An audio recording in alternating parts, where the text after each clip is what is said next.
You start guitar. 3 weeks later, you buy a camera.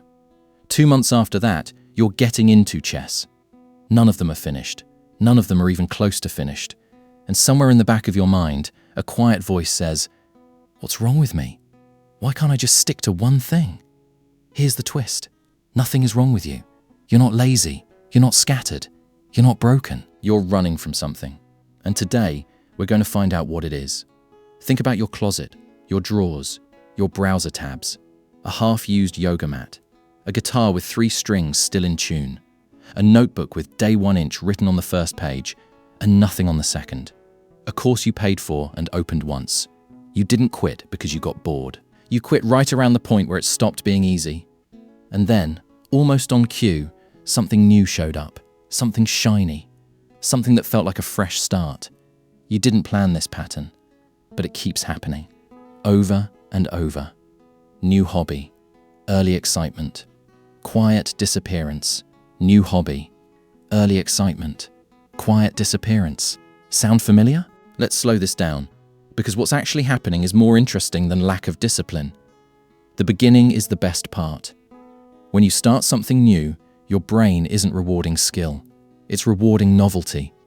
Every new hobby gives you a small hit of dopamine just for showing up.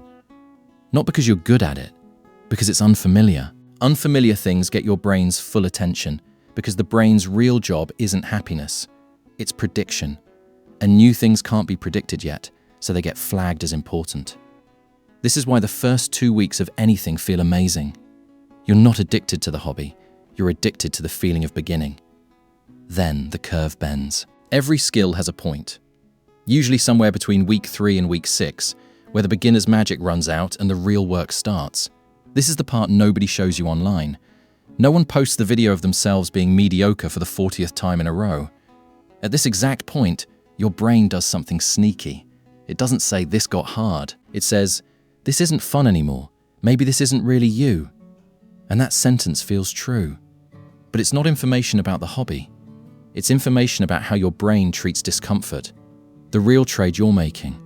Every time you drop a hard hobby and pick up a new one, you're making a trade. You're trading the discomfort of being bad at something for the comfort of being new at something else.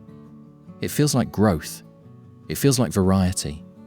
But it's actually the same move, over and over, wearing a different outfit each time. Here's the part that changes everything. Having too many hobbies was never really about hobbies. It's about avoiding the middle. Every skill, every relationship, every goal has 3 phases: the exciting start, the boring middle, and the rewarding end. Most people don't quit because they hate the activity. They quit because they've never learned how to survive the middle. The part with no applause, no progress you can see, no dopamine. And here's the twist inside the twist. The middle isn't the obstacle standing between you and mastery. The middle is the training. It's the only part that actually changes you. The beginning teaches you nothing except that you can start. Anyone can start. Starting is the easiest thing a human being does. The middle is where your identity is actually built. Not a person who tries things, but a person who stays. So the real question was never, why do I have so many hobbies? It's what am I avoiding by always being a beginner? Because as long as you're a beginner, you're never truly tested. You never have to find out if you're actually capable of getting good at something. Beginning forever is a quiet, comfortable way to protect yourself from ever finding your own ceiling. You don't need more hobbies. You need one boring afternoon where nothing exciting happens and you show up anyway. That's it. That's the whole secret hiding behind every unfinished thing you own. Not more passion. Not more motivation.